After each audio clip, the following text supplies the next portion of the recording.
수출은 난리 났다. 역사상 처음 있는 일. 여러분 이거 한번 보세요. 이거를 보면 대한민국이 진짜 대단하다는 것을 느낍니다. 2024년 대한민국의 수출 총액은요 6,837억 6천만 달러입니다. 사상 최고입니다. 역사상 처음 있는 일입니다. 한 번도 이런 일은 없었습니다. 대단한 저력이죠. 우리 기업가들이 그만큼 엄청난 사람들이라는 거예요. 이것을 보면 여러분들도 확실하게 느끼잖아요. 2018년에 처음으로 대한민국의 수출액이 6천억 달러를 넘어섰습니다. 6,048억 6천만 달러. 이것이 2022년에 6,835억 8천만 달러가 되면서 성장을 했습니다. 그런데 2022년의 성장도 2024년에 깨버렸어요. 6,837억 6천만 달러로. 장난 아니죠. 대한민국이 1964년 1억 2천만 달러 수출하던 나라예요. 1977년에도 100억 5천만 달러를 수출하던 나라입니다. 그런 나라가 여러분 1995년엔 1,000억 달러를 넘겼고요. 2004년에는 2천억 달러를 넘겼고요. 2006년에는 3천억 달러를 넘겼고요. 2008년 글로벌 금융위기 때는 4천억 달러를 넘겼습니다. 그러던 것이 2011년이죠. 5천억 달러를 넘겼고 2018년에 6천억 달러 넘겼습니다. 대단한 저력입니다. 진짜 대한민국 우리 기업인들 박수를 받아도 마땅하다 생각합니다. 그만큼 말입니다. 기업인들은 난리도 아니었다는 뜻이에요. 올해 수출액을 보면 깜놀이라고 하죠. 깜짝 놀랄 정도니까요. 여기에다가 여러분 무역수지도 보면 적지 않아요. 2022년에 477억 8,500만 달러의 적자였거든요. 수출에서 적자가 났다는 거예요. 2023년에도 마찬가지 99억 7,200만 달러의 적자. 수출에서 마이너스였다는 뜻이에요. 그런데 올해 보세요. 올해 역대급입니다. 거의 역대급. 2024년 무역흑자 총액은요 517억 7,100만 달러입니다. 2022년 477억 8,500만 달러를 가볍게 넘어섰습니다. 가볍게. 야, 진짜 대단한 거죠. 게다가 2024년에는요 1월부터 12월까지 단 한 번도 적자를 기록한 적이 없습니다. 가장 낮았을 때가 1월인데 3억 400만 달러로 가장 낮았습니다. 4월도 좀 낮았습니다. 13억 8,400만 달러로. 그렇지만 6월에 82억 7,100만 달러를 기록하기도 했고요. 그 다음에 12월에는 64억 9,100만 달러. 대단한 저력이잖아요. 이렇게 무역수지가 좋으니까 역대급으로 올라가니까 난리죠. 여러분 보시다시피 2018년 696억 6천만 달러 이후로 최고치입니다.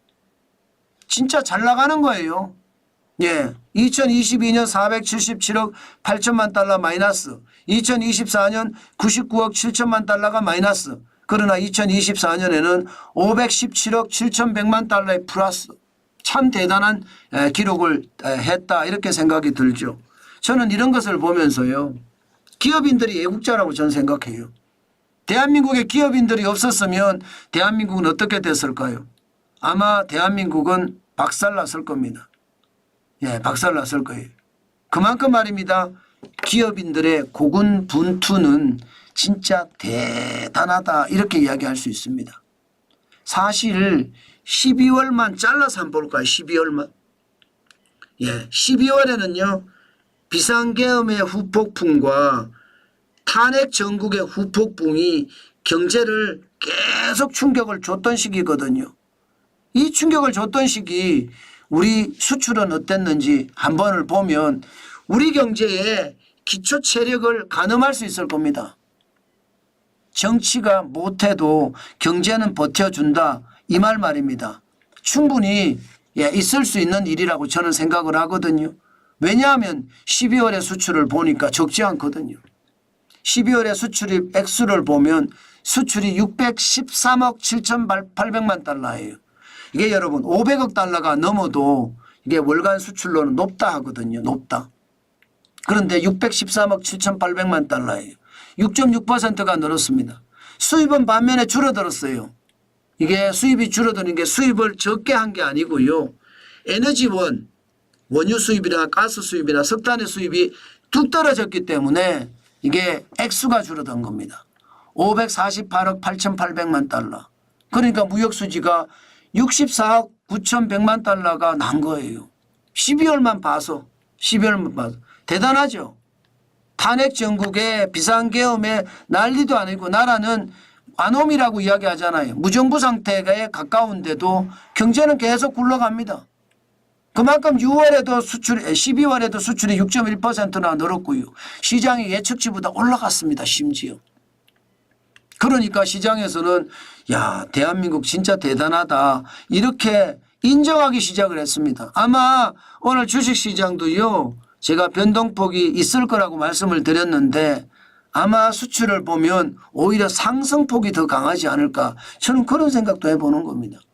상승폭이 더 강하지 않을까. 아니 수출이 계속 자리를 지키고 시장 예상치보다 더 올라갔으니까 수입은 오히려 떨어지고요. 떨어질 수밖에 없는 게 보세요. 원유가 23.3%, 가스가 26.3% 감소했습니다. 이게 양이 줄은 게 아니에요. 가격이 떨어졌기 때문에 이게 줄었다고 나오는 겁니다. 석탄도 10.7%가 줄었고요. 반도체 수입은 늘었습니다. 30%. 기계류 수입도 27.1%가 늘었고요. 정밀기기는 65.9%가 늘었습니다. 그렇게 생각을 하면 에너지원의 가격 하락이 결국은요. 수입에 마이너스가 됐다는 것. 이게 수입에 마이너스가 되니까 결국은요. 무역수지가 좋아졌다는 이야기잖아. 아 이거 진짜 대단한 것 같아요. 그중에서도 반도체 보세요. 반도체. 12월에만 31.5% 늘어났습니다. 성형차는 줄었습니다. 3.3%. 주는 거 당연하겠죠. 왜냐하면 노조가 말입니다. 정치 파업을 했잖아요. 네, 윤석열 대통령 물러나라면서 서울에서 데모를 했 데모. 정치 파업을 하니까 당연히 성형차는 꼬꾸라들겠죠. 당연히 꼬꾸라들 겁니다. 예, 물론 올해 전체로 보면 성형차가 효자 중에 하나죠. 그렇지만 나빠진 건 사실이고요. 네, 여기에 일반 기계도 7% 줄어들었고요. 석유 제품의 수출도 12.2%. 이게 뼈 아픕니다. 중국 때문이니까. 중국이 저가로 워낙 파산 공세를 하니까 줄어드는 겁니다. 선박도 15.8%. 그나마 말입니다. 자존심을 살린 건 그 와중에 철강이 2.9% 늘어났다는 사실이고 자동차 부품이 5.8% 무선통신기기가 16.1% 늘어났다는 것. 전체적으로 보시다시피 대한민국은 역대 최대를 달성을 했는데 12월에 이 어려운 난국에서도 반도체는 일취월장 계속 나갔다는 것. 또 경제는 전체적으로 철강도 그렇고 자동차 부품도 그렇고 무선 통신기기도 그렇고 자리를 지켜냈다는 것. 그게 어쩌면 우리에게는 행운이다 이렇게 생각을 합니다. 전체적으로 반도체가 2024년을 보시면 난리도 아니에요. 아마 평균을 내더라도요. 반도체가 전년 대비하면 43%, 43.5%인가 늘었습니다. 엄청나잖아요. 반도체가 효자죠. 대한민국에게는요. 2023년에 44.5%가 떨어졌는데 2024년에는 평균 성장률이 43.5%가 됐으니 이게 뭐 난리도 아닌 게 당연한 겁니다. 반도체가 모든 대한민국의 어떤 충격을 흡수해 주고요. 대한민국의 위기를 감싸줬다고 생각을 합니다. 그렇지만 이제 수출도 문제가 되기 시작할 거예요. 왜냐하면 말입니다. 왜냐하면 수출이 특정 국가에 너무 집중되어 있습니다. 중국에 19.4% 비중을 가지고 있잖아요. 12월만 봤을 때. 미국에도 19.2%예요. 적지 않죠. 이 두 나라한테 지금 기대고 있는 것만 40%가 된다는 거잖아요. 40%. 이게 문제입니다. 문제는 아세안도 15.7%를 차지하는데 이것도 말입니다. 아세안이 만들어서 중국에 죄송합니다. 미국에 수출하잖아요. 그런 것을 감안을 하면 야 이거 쉽지 않습니다. 유럽연합은 좀 늘긴 했지만 15.1%로 늘었지만 9.4% 수준이니까 뭐 유럽연합의 수출 비중이 적은 것은 어쩌면 당연한데 문제는 이제 이 중국이나 미국에 너무 기대고 있다는 거. 여기에 미국에 도널드 트럼프 대통령이 취임을 하면 자국우선주의와 보호무역주의는 기본으로 될 거거든요. 그래서 걱정이 되는 겁니다.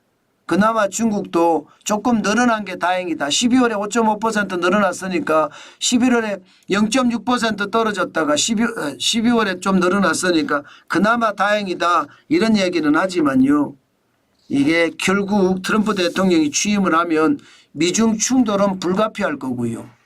그렇게 되면 중국에 대한 수출도 어렵고 미국에 대한 수출도 쉽지 않게 되면 우리 수출에도 어떤 식이든 크게 영향을 받을 겁니다. 저는 여러분 시장이 진짜 충격적이라고 생각을 하는 것도 이거거든요. 이것을 생각을 하면 결국 말입니다. 오늘 주식시장은 부정적인 요소, 하락의 요소가 또 있을 거예요. 이게 똑같은 수출을 놓고도요. 수출이 올라갔다는 것은 주식시장이 상승할 수 있는 요소고 수출이 국가별로 너무 편중이 됐다는 것은 수출이 하락할 수 있는 요소다. 이렇게까지 생각을 할 수 있을 것 같습니다. 저는 여러분 수출은 분명히 난리가 났는데 앞으로도 난리가 나야 됩니다. 대한민국이 살기 위해서는 난리가 나야 되는데 과연 계속해서 난리가 날 수 있을지 잘 될 수 있을지 걱정이 앞섭니다. 그만큼 상황이 점점 어려워진다는 이야기 여러분에게 말씀을 드리는 겁니다.